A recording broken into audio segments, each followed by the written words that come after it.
Alright, I'm going to do the car door penetration test with my 22 long rifle. I really want to know how this works. I'm going to use a 22 long rifle pistol, the 6-inch barrel revolver, and I'm going to use the Ruger 1022. First up is my Heritage Rough Rider, and we're going to be using 3 different types of ammo. I'm going to be using a standard velocity hollow point, a standard velocity solid round lead point, and I'm going to be using those crazy hyper velocity Aguia Interceptor rounds that I keep talking about so much. By the way, I did a great video where I talk about the Aguia Interceptor round. You can go check it out, the most powerful 22 long rifle cartridge you can get.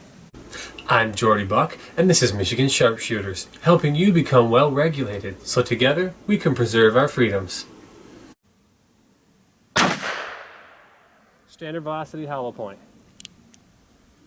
Standard velocity solid lead. Now the Aguia Interceptor.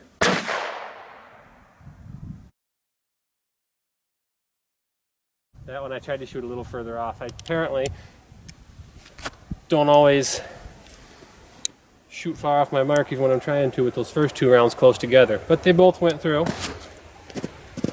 Alright, same thing with the Ruger 1022.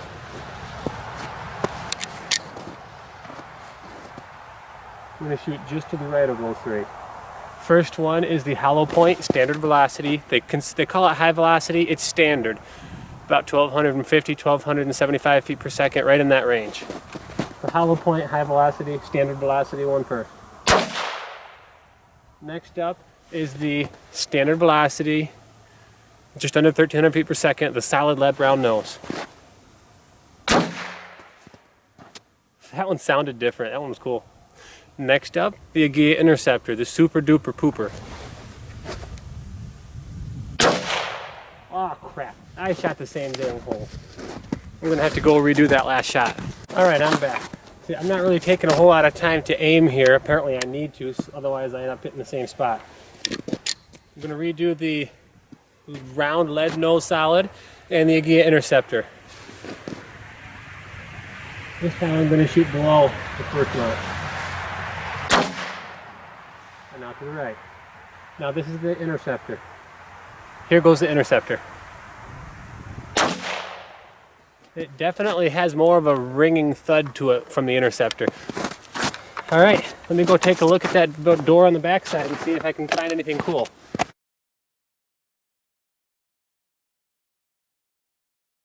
Here we go. Now this is kind of cool. The pistol, we got 2 shots here, didn't put anything through. There's one bump right here, which was actually from those first 2 close together that I shot. And there's this further one down here. This one almost went through. The Aguia Interceptor hollow point almost went through the second side. Went through the first layer and almost through the second. But honestly, none of them went through for my revolver. And that's, yeah. With the pistol, I've got 2 that went through down here. Now this is interesting. I had those 2 shots real close up here. The first one didn't go through at all. The second one did go through. That second one was my Interceptor. The Interceptor went through down there. The first one didn't go through. That's funny. That was the, I don't know. Down here, when I redid it, both the solid lead round nose, and my Aguia Interceptor both went through down here. So the Interceptors seem to penetrate, even though they're hollow points, they penetrate the steel, both layers on the car door, much better than anything else. And this is an old, I mean, look, it's got that big bar for the mirror on it. This is an old truck door, so this is nice and heavy duty. Heavier than a lot of the cars are today. This is heavier than my minivan door is. But the Interceptor went through both times. The lead round nose made it through with the rifle. Nothing made it through out of the pistol. Now, I'm going to turn this puppy around and I'm going to unleash everything I have at it. My 12 gauge, my 20 gauge, 10 millimeter, 40 Smith & Wesson, 9 millimeter. I'm going to see what everything I have will do to it.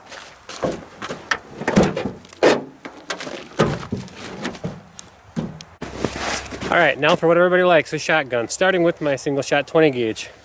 The only shells I have for this is birdshot. I'm gonna whale on this with a 7/8 ounce load of number 7s. And I'm shooting from 10 feet away. Well, that cleared right through that thing. Holy cow.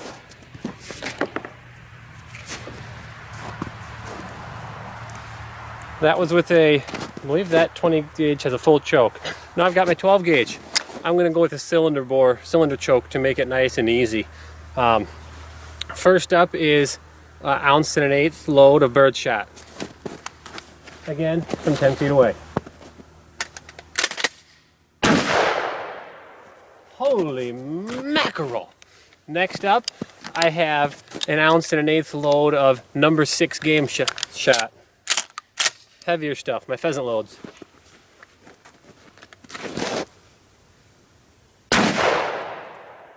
That made a bigger hole. My word. Next up, I got a nice hot turkey load, 1.5 ounces of lead number 4s. Oh, let's shoot right there. Wow, that one kicked. Next up is double-aught buckshot, just a classic load of 9 pellet double-aught.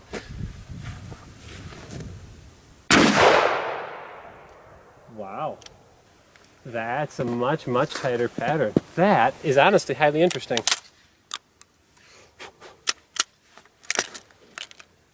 Time for the slug. Everybody's classic favorite, the 12 gauge Foster style rifled slug.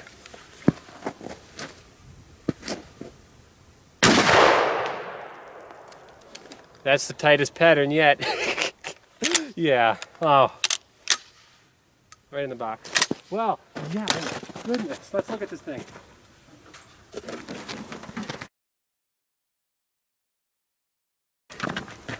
Okay, so let's see, that one, that one, that one, and that one. And then of course the slug. Wow.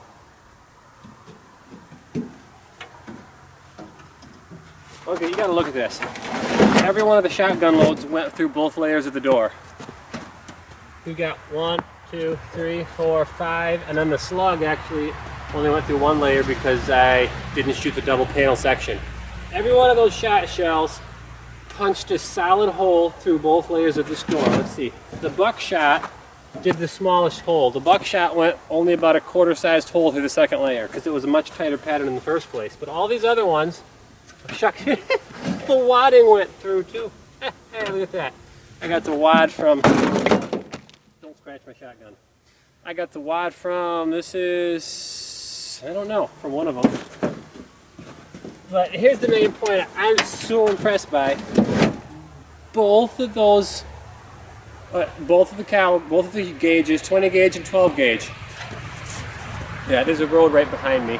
Everything went right through with all the shot from the heavy stuff to the cheap stuff. They all went right through both layers of the rolled steel on this door from 10 feet away. And what's kind of cool, it's a much smaller pattern on the second hole than it is on the first one. Probably because it starts to go through the first piece of metal, the first sheet there, and it kind of cone shapes the metal, kind of funnels it towards the center, and it punches a smaller hole in the middle, I would guess. But yeah, my goodness, oh, let's look at the board behind it. So this is the board, this is 1-inch particle board. Shotgun here. Well, here's a hunk of the door steel. We had 1, 2, 3, 4, 5, and then the slug up here. So, even that one, wow. Every one of those shotgun loads from the 20 gauge and the 12 gauge went through both layers of steel on that car door and through a nice inch thick piece of particle board. Oh my goodness, I'm impressed. Let's wail on it with some pistols. Here's the 9mm.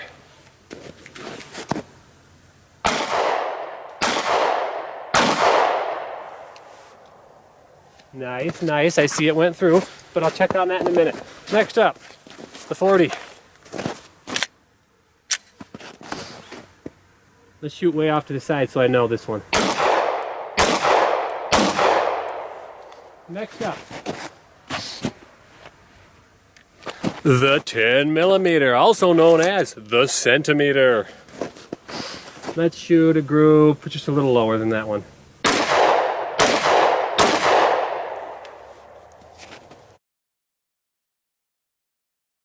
Alrighty. Pro tip, when you're cold out here in the winter, a nice warm gun right down into pants really warms things up. All right, let's see what you got.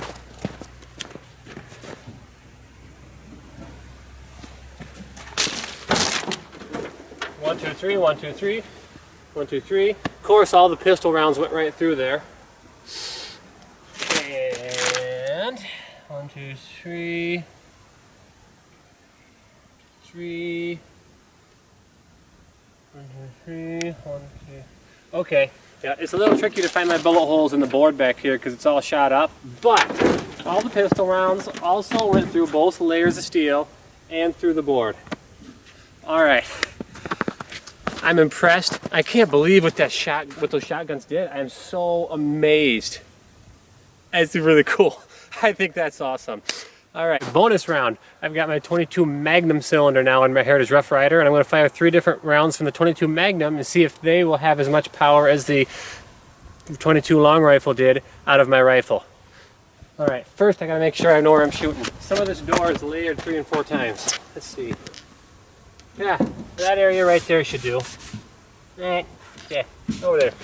All right, so first up is the Federal 50 grain hollow points. That's the 50 grain Federal hollow point. Next up, I'm going to do the 40 grain CCI game point. And finally, the 30 grain Hornady VMAX. These are the ones that are super duper fast. They're supposed to be going 2200 feet per second out of a rifle. Let's see what they do.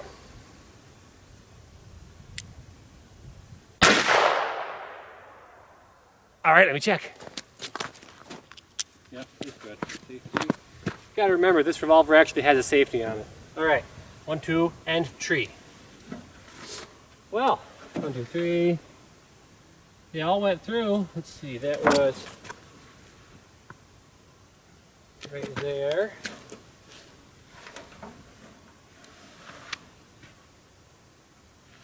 They all went through both layers of the door. And there might be a couple fragments of VMAX stuck in my board here, but the other 2 went through just like the 22 long rifle did, which furthers my suspicion that a pistol and a 22 Magnum is pretty darn equal to a rifle and a 22 long rifle. Well, thanks for watching this episode of Michigan Sharpshooters. I really hope you guys liked this video. I thought it was amazing and impressive.